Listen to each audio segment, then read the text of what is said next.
तुर बुचिया तुर तुर तुर इनको के बड़ सामान नहीं खेचा हो छोड़ चाहता। बाक बबुआ पहले वाले अभी बियाह करके अरे कौन है खेतवा में चला चल जान तली बुचिया का सोचता नु एनिए कुल हमनी के खेत बाधार बा है जब तो नहीं खेत बधार हो। हां हो हमनी के हटे तब तो तोरा गाय में बहुत अच्छा अच्छा बटे। हां अच्छा बा ना देख त चारू ओर कुल घर दुआर हटे त का करबू यही से खेत बधारिया में आनी जान तली और काहे खाती आनी है काहे खाती लमका मिलित नु त लेके चलती जा घरे।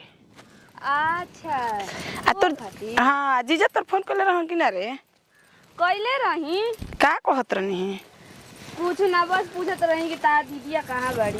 हां आ हमारा पकड़बे ना कनी तोरा पकड़ देनी है। हां त हम का तोर जीजा जी रहत रही त लमका लियावत रही खियावे खाती आया भइले नहीं खी तब का करबू सरवा जाए तो चलो हमको घर वाले मांग लिए जे जान ताली बुचियो कान देवर जीवानी मांग ली जला मका बबुआ जी जान ताली बुचिया। हां बबुआ जी के है बोलले वाला मका हां इनके से मांग ले हल जावे जे बनी ठीक है कहत हां हां अब चारों ओर तो घूम के आइबे कनी है सरवा मोबाइल सुबाइल हां बबुआ जी का हो भौजी ए जे बनी क्या रे ए जे का करबू हो ए जे बैठा रही ना कहाँ घर दुआरे देखत बड़ू कोई के आजकल जाए लायक नहीं खे नहीं तो बात सही कहतनी घर द्वार जाए लायक नहीं के आ ओहू में केहू के घर द्वारे गोइला पर जानतनी आदमी सोचता गलत अच्छा रंग लगा देता के फलाना के लइके संग जे दीदी हां आजकल तो ये बोल ई के हां हमर बहिन है छोट बहिन हिया इहे बिया एगो छोट तहनो जानी सामान टंचे रखले बड़ू जना ई का कहतनी जी मजाक करतनी मजाक करतनी मरदे ताकि से लगाओ लगुआ बगुआ बाड़ी तबे न करतनी ना त के करे जाता केहू में भाग दीदी आई का ना मजाक करत रहन। अच्छा जानतनी सुनी ना एगो बात कहतनी हां ए जे रहनी ना हां ठीक है बटे ए जे रहनी त मांग जोन मांगे गइल बड़ी का मांगे काइल बड़ू जा आ लमका वे मरदे के हिनके चाहेंगे तो हके भाग हमके मने लमका हुइनी के हुनके चाही हौला उ का मांगतनी जा हे मरदे त नहीं हम जानी कि कुछ औरी मांगतड़ू मने भाग रौरो मजाक करे के खाली मुंड में रहनी हम ना कनी के नाइल बई त इनकर काम होई दीदी हे जाओ ते बीचवा में काहे भड़कतई हो तब बने वैसन बातें कहतनी त भड़की ना बहिन हिय त छोट बिया त एगो ही हमर बाबू रखले बड़न हां आ कहलन कि ले जाइब घरे आ पतोहियन के देहिब त कामे आई आ जानतनी बाकुर और भैया रहत रही नु त लियावत रही लमका मने लऊ कवे आ भइले नहीं कि त कहां से दे दी छोड़ी बाबूजी ले देखो। मत बताई हई देख त काम करी बाबू तो ढेर छोट बा ई छोट बा त देख त हई तने आराम आई हो दादा गिर उर के हाथ गोड़ नन तुर ले हब हमनी के पाछे आ बड़ी तनी माने देख लो। त आ हई कैसन बा ओमा हो जी दोनों आदमी के दोनों आदमी के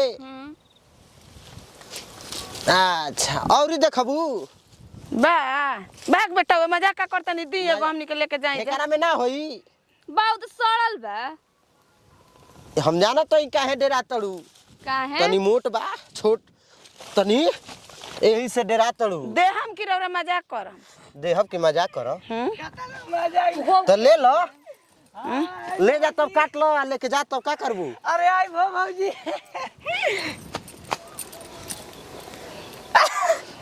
प्रणाम प्रणाम प्रणाम भैया तू लौकत नहीं के का भौजी खुश रह अरे वो भौजी बड़ा मत मजाक कोइले ले को ले भूसम ले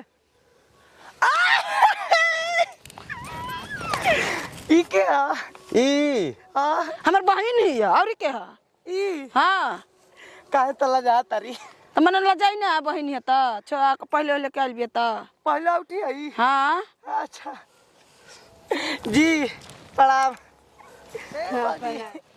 कोई तो तोर दम है तर देखाव तारी अरे मर्दे तू माथा चटबो ए बबुआ जी भगाई ना ई कहां से आ गेल भैया पूछला तो कौन खराब कइले लिया जी बे आय लिया जी बे बे हम ना जेम बुझाता हमर बहिनिया फोकई थी बेल बिया का मजाक करवा लिए तहन लोग के भर गांव के का घुमावे मर्दे। घुमावे हम बहुत घुमाई ना।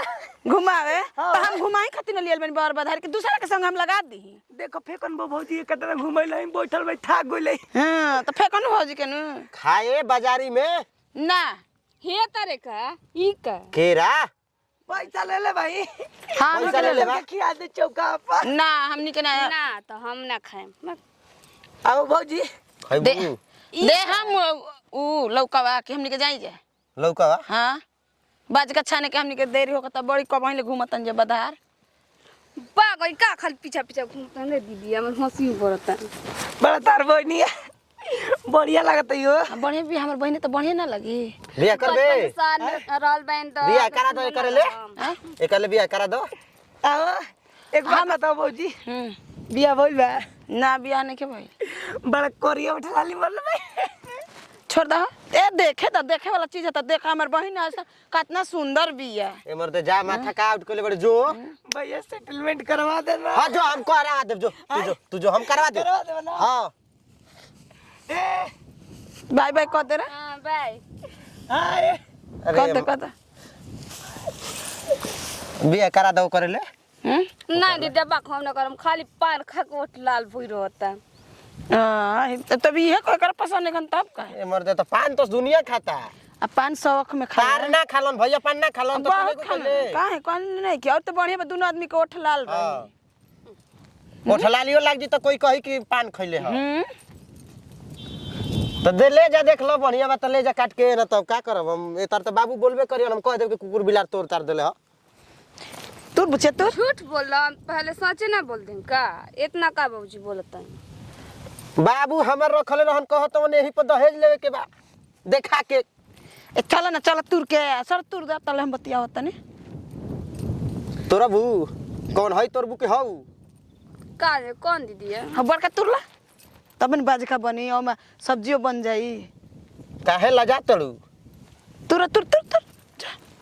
न तो है तोर लो बे ऐसे तो नहीं के बोलत अरे मर्द है तोर लो कह दो क्यों तुर भी रे क्यों तुर पसंद बा है ये ले हां तो तुर तुर बुझे तुर तुर तुर इनको के बड़ सामान नहीं खेचा ह छोट चाहता। हां बाक बबुआ पहले वाले अभी बियाह करके अरे कौन है खेतवा में अरे हो तुर ना तुर जो हौ दो तड़ू ना खेतवा में सरवा दिन भर ढुकर रहता तोरी फुला बा फरे के न समय हो गइल बा। हां हां जान तनी बाबा जी ला है तोर ला उहे ना उहे उहे तोहरो के बड़ मूड चाहता ना त का करी मैं इति देखे खेता में तो पर ठीक बा हम जाते तो तोड़ के लेके चल जियो ना। ठीक बा तू आई सर तब तुरंत जनवा हत दे।